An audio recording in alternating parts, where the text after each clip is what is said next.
In Baldur's Gate 3, you're normally accompanied by several companions that join you in your quest to remove the Mind Flayer tadpole stuck at the center of your skull. And one of these companions is the one and only Lae'zel.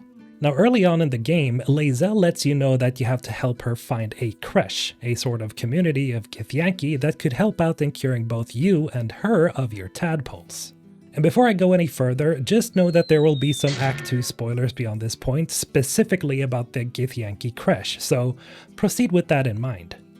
Alright, so after making your way through the mountain pass, you will finally reach the Rosimorn monastery where the Githyanki Creche is located. And after venturing deeper into the creche, you will soon enough find the one and only Zaith'isk that Lae'zel has been harping on about for most of Act 1.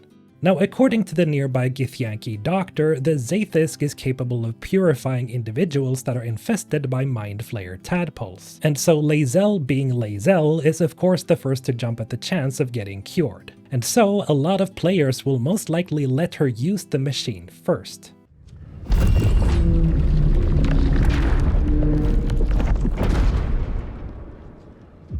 Now, as many of you already know, this procedure ends in a catastrophe with the Zaith'isk exploding and the parasite still sitting firmly in Lae'zel's skull. The device is too powerful. You hold no sway over it. Enough!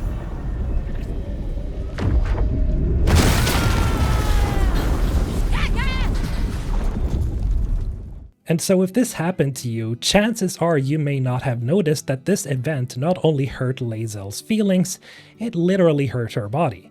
Because if you open up your spellbook after this and look up Lae'zel's buffs, you'll find that Lae'zel now has one or more debuffs, depending on how many dialogue checks you failed in trying to get her out of the Zaith'isk. And these debuffs reduce some of Lae'zel's stats by 2. And not just until you take a long rest, but permanently. Meaning that by letting Lae'zel use the Zaith'isk, chances are much higher you'll leave the Githyanki infirmary with a severely weakened Lae'zel. And if you notice that Lae'zel was noticeably weaker after this part, then now you know why.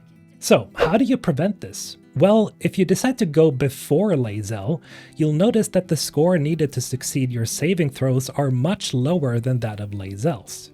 Also, if you decide to get out of the machine on the very first dialogue choice, your dream visitor will actually jump in to save you by destroying the machine right off the bat. You urge your body from the chair with every fiber of your consciousness. Can't lift so much as a finger. You're hurting. Let me help.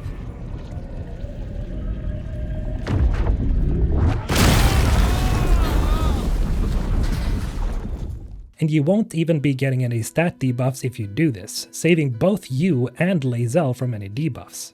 However, should you decide to fight the Zaith'isk and succeed in all of your rolls, your tadpole supposedly drains the Zaith'isk of its magic, and so this results in you receiving a permanent buff instead of a debuff, called Awakened. Now this buff permanently changes all of your illithid powers from being actions into bonus actions, which is extremely handy and powerful should you decide to fully embrace your illithid powers. And there you have it. So be sure to jump into the Zaith'isk yourself if you just arrived at the Githyanki Creche, or if you're planning to do another playthrough. Or don't, the choice is entirely up to you. Thank you to the Ensvin Squad for supporting the channel, and as always, have a great day. Mr. Olton, signing out.